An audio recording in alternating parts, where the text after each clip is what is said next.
Friend, come again in our channel with love.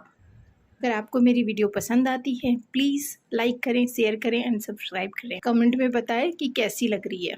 Last video में आपने देखा था फा मार्केट चला जाता है। इन बिटवीन प्रिंस एक इंजर्ड बच्ची को लेकर के क्लिनिक पे आता है। जब उसे पता चलता है कि फा अल्कोहल और फूड लाने के लिए गया होता है, इस बात से वो काफ़ी नाराज़ होता है। अब आगे की स्टोरी। अब फा आगे आता है और मेस को फूड देते हुए कहता है ये फूड लो। मेस उसे जल्दी से फूड और अल्कोहल ले लेता है और प्रिंस की तरफ वो दिखाता है। प्रिंस उस बच्ची को ट्रीट कर रहा होता है। फा ये देखकर उसके पास आता है।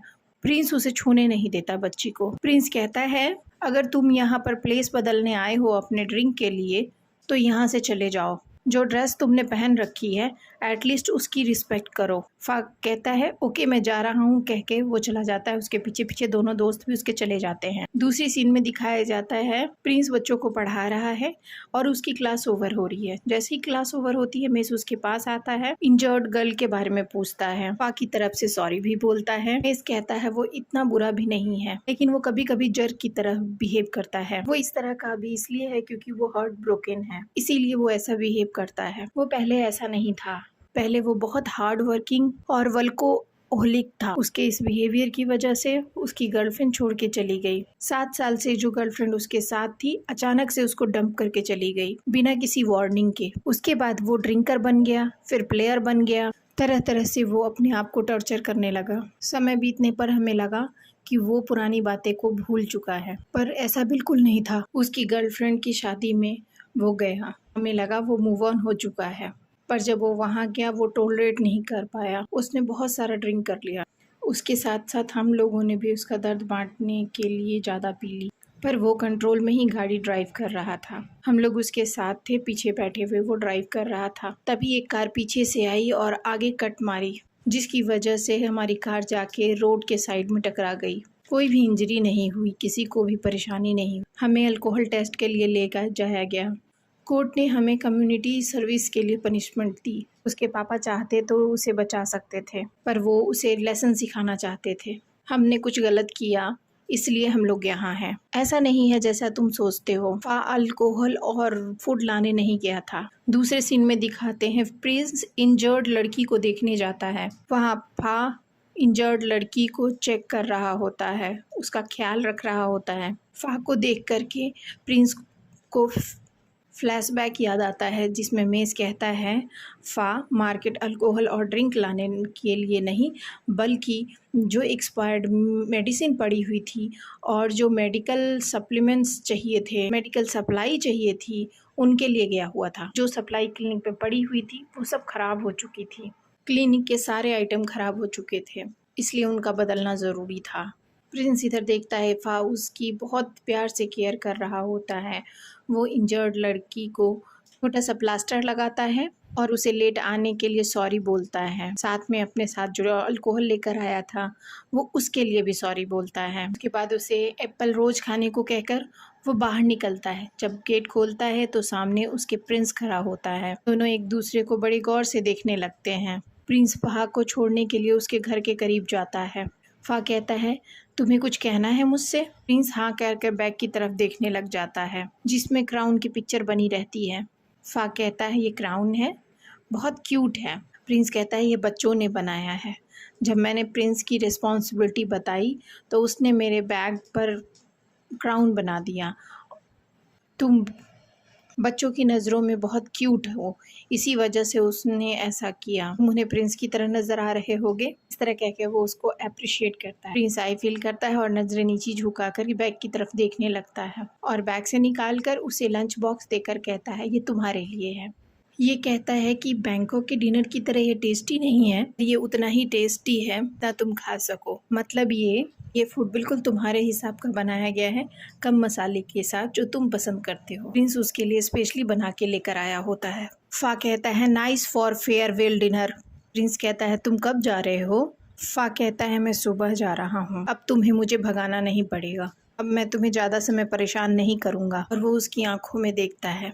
प्रिंस उसे कुछ कहना चाहता है पर कह नहीं पाता, बस आंखों में देखता रह जाता है। आई थिंक उसे गिल्ट हो रहा है इनसी सारी बातें कहने के लिए। फा कहता है अगर तुम्हें और कुछ नहीं कहना तो मैं अंदर जा रहा हूँ, थैंक यू फॉर डिनर।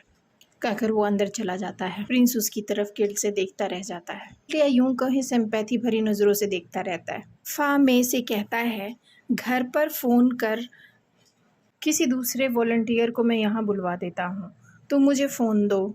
मे कहता है, मैंने टीचर को बताया था कि तुम मेडिसिन लाने गए थे, फिर भी उसने तुम्हें माफ़ नहीं किया। फा कहता है, हाँ शायद उसने माफ़ कर दिया, पर मैं क्या करूँ, मैं नहीं जाना चाहता ये कहूँ, मैंने अपना माइंड बदल लिया है, अब नहीं जाना चाहता ये कहूँ, अब मैं कुछ नहीं कर सकता। जे कहता है, तुम कब जा रहे हो? फा कहता है, मॉर्निंग में। जे कहता है, अभी तो हम यहाँ आए हैं, हमने अनपैकिंग भी नहीं किया। फा कहता है, तुम लोग यहीं रहो, पहले तो तुम्हें यहाँ से भागना था, अब क्या हुआ? पहले तो तुम मुझे इतना बोल रहे थे, अब तुम यहीं रहना चाहते हो? मेस कहता है कि फ़ोन में सिग्नल नहीं है। फा कहता है, मुझे ढूंढना होगा, और फ़ोन के लिए सिग्नल ढूंढने चला जाता है। वो डीआई को फ़ोन लगाता है। डीआऊ कहता है, मुझे लगा आप भूल गए हो फा।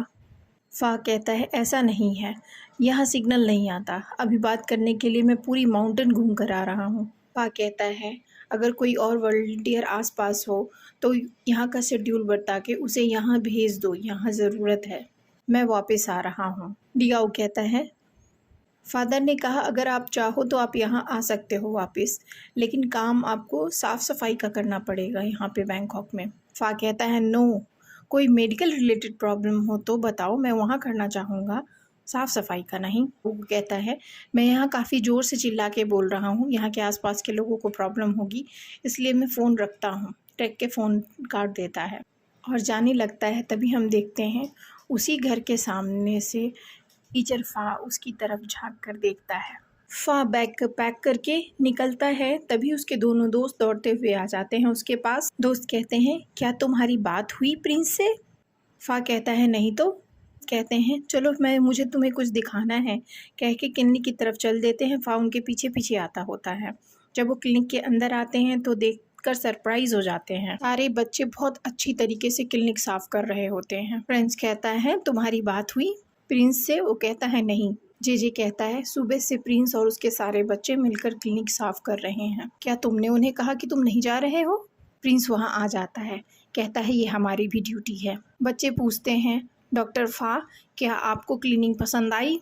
फा देखता रह जाता है। बच्ची जो इंजर्ड थी वो कहती है, फा, मेरा प्लास्टर उतर गया। फा कहता है, मेरी हेल्प करने में तुम्हारा प्लास्टर उतर गया, मैं दूसरा लगा दूंगा। यह कहकर वो बैग से प्लास्टर निकालने चला जाता है। मेस और जे आपस में बात करते हैं। लगता है अब हमें घर जल्दी नहीं जाना होगा। मेस जे को कहता है, अब हम लंबे टाइम तक यहाँ रहने वाले हैं। फा को देखकर प्रिंस कहता है, मैंने उस दिन की बात विलेज चीफ को नहीं बताई, उम्मीद करता हूँ आगे से ऐसी लापरवाही नहीं होगी, अगर ऐसे होगी तो मैं बिल्कुल टॉलरेट नहीं करूँगा। फा कहता है, फिर टीचर मेरे पे अच्छी तरह नज़र रखेंगे? सर झुकाकर कहता है, और मेरी पूरी केयर करेंगे। इतना कहकर वो मुस्कुराने लग जाता है और दोनों एक दूसरे की आंखों में देखने लग जाते हैं। इसके साथ ही एपिसोड ख़त्म हो जाता है। नेक्स्ट एपिसोड के साथ फिर मिलते हैं। Bye bye friends, bye bye.